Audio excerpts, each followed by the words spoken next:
All right, here's my 2021 Orbea Rise.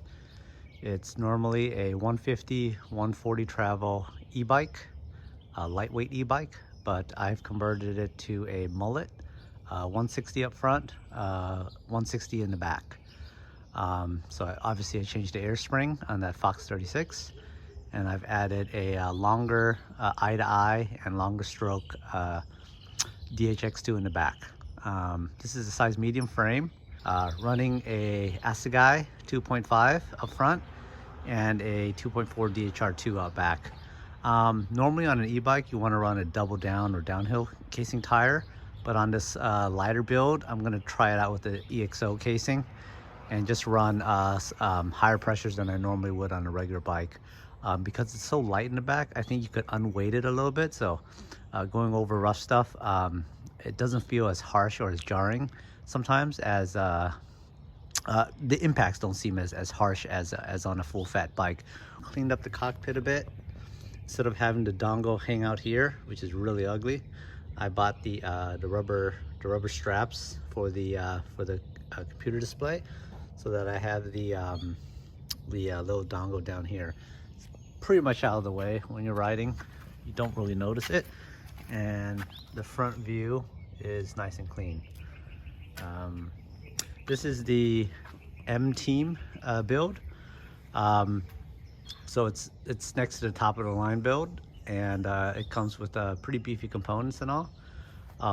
The weight of this bike, all in with the XDR trail pedals, bottle cage, lots of frame wrap tape over it, it's about 41.1 pounds.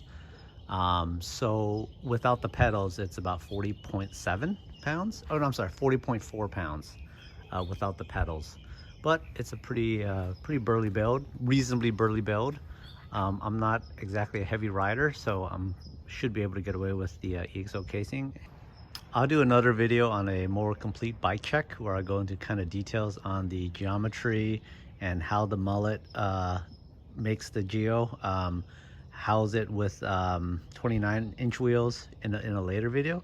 So if you subscribe, you'll get those updates. Okay, today I'm riding a trail called Santiago Oaks. I'm coming in from the Irvine Park side of things. It's a beautiful day. It's a little chilly this morning. I think my car said it was 46 degrees, but it's a great day for a ride.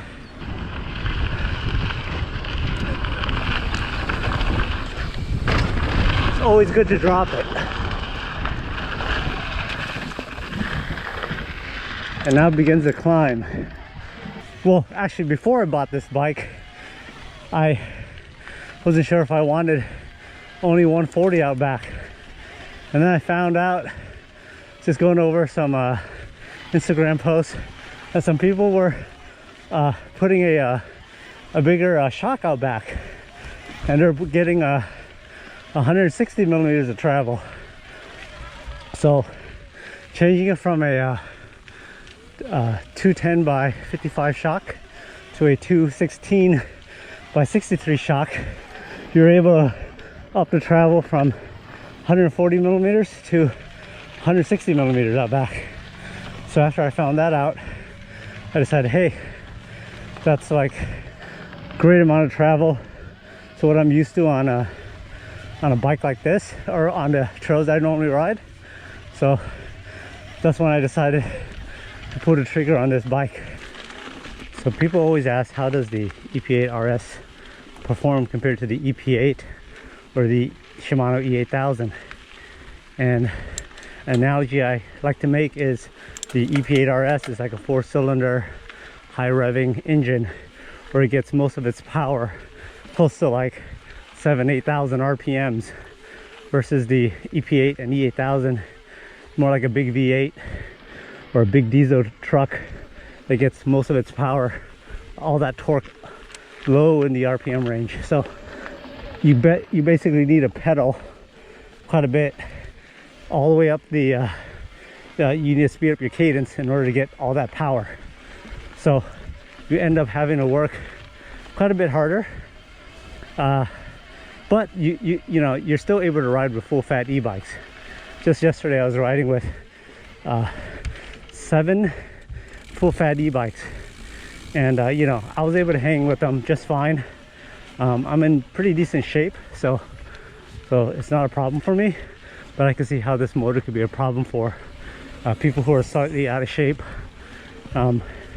Because yeah, I was only like a few seconds behind them, you know, even though they were on boost or turbo modes. I was only a few seconds behind them on pretty much every climb. When everybody's on trail mode and I'm on trail mode, I was able to keep up. In terms of battery life, you know, just riding with them, riding with full fat e-bikes, which means lots of boosting, I actually ended up with 2 out of 4 bars remaining on a 3,400 foot climb and about 15 miles. Those guys I rode with had between 25 and 35% battery life remaining. So, you know, you don't need to get the range extender if you don't want to. Hi, how you doing? Yeah. How you doing?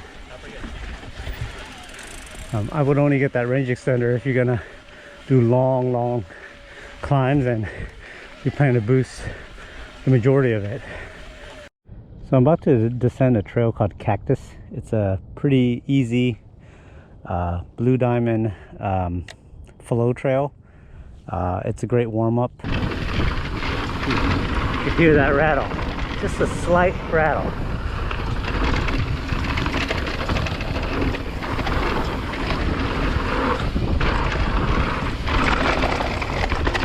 It's getting really green here.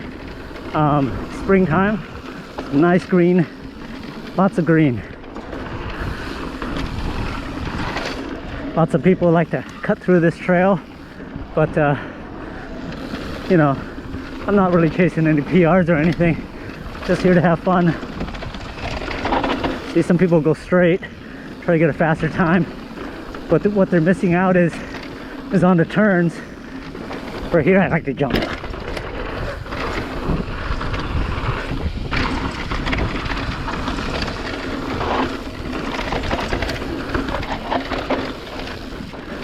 Yeah, so it turns, it changes directions really well, this bike.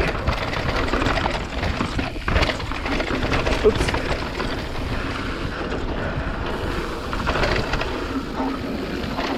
Messed that one up.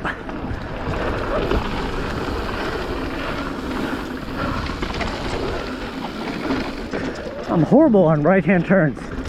Don't know why. Left-hand turns, no problem. Right-hand turns, really bad.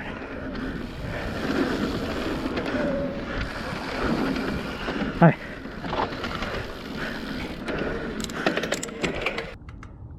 So this is a trail called Waterfall. It's one of the more technical trails here at Santiago Oaks. It's a little steep. It's very loose. That's one of the reasons why it's technical. It's not exactly that steep or hard. It's just pretty loose most of the time. This Orbea handles all that stuff just fine. You know, they market this as a trail bike, but I don't believe so. You know, you give it a Fox 36 and a DPX2, that doesn't tell me it's a trail bike. It tells me it's a, you know, it's an all mountain / enduro bike, you know.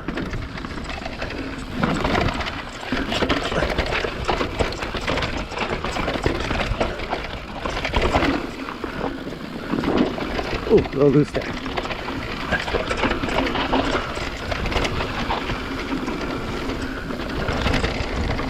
Go jump.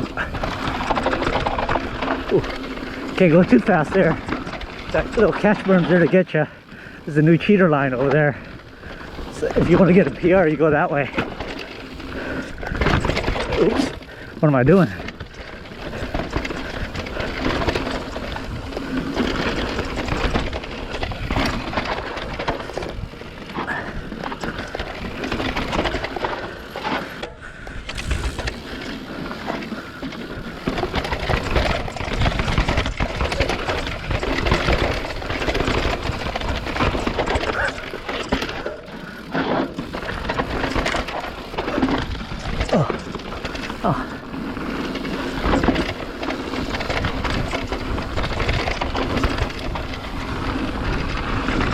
Oh, that was fun. So I'm just gonna take off from here. One thing about the bike is, man, it handles so well. Like leaning it back and forth like that, it feels really just like feels like pretty much like a regular bike. Very, very close to a regular bike. Like, you know, my enduro is 34.5, 35 pounds, and this thing is only 5-6 pounds heavier. So it's not that much heavier than my regular bike. So, and you know, most of the weight is down low, so that's why it feels very much the way it corners, the way it handles, the way you could lift the back end, turn it around. Feels pretty much like a regular bike. This is the climb up. Hey guys. I hate this.